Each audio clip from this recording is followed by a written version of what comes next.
Why are you crying? New tears have appeared, and I swipe at them again, angered by the way they refuse to leave me.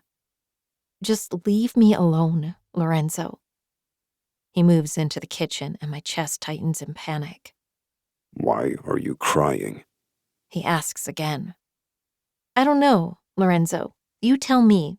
Take a look at my life. I lift my hands, gesturing around the room. What could I possibly be upset about? He steps close enough to see me in the dark, and I refuse to cower under his curiosity. Instead, I stare at him, and he stares back. My eyes ache with the need to blink, but I push past the pain, my vision blurring with the moisture that builds in my sockets. His gaze moves first, settling on my turned-over cell phone, and I blink long and hard. He clears his throat, and his voice lowers. After my mother died, He divulges. I couldn't bring myself to look at photos of her. I was afraid of looking into her eyes. She used to have this room in the house, like a sunroom, I guess. He shrugs, now lost to his memories and no longer present in space. She used to sit there, drink coffee, and do whatever she felt like. She'd read, do a jigsaw puzzle. She'd knit sometimes. Anyway, after she died, my father kept that room closed. But I would go in there because it still smelled like her. I could feel her there if I sat in the sun and closed my eyes. He shakes his head, bringing himself back to the moment. My eyes are wet. I was so engrossed in what he was saying, I hadn't realized I started to cry again, my heart aching at the longing in his voice when he spoke of his mother. I didn't realize you'd lost your mother and father. I sniff. His gaze settles on me again, and I expect him to talk more about her, but he doesn't. I'm the only one here, Gabriella.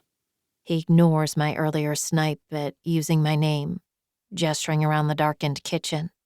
You can talk to me about her. Why? I argue. So you can tell me she was a traitor?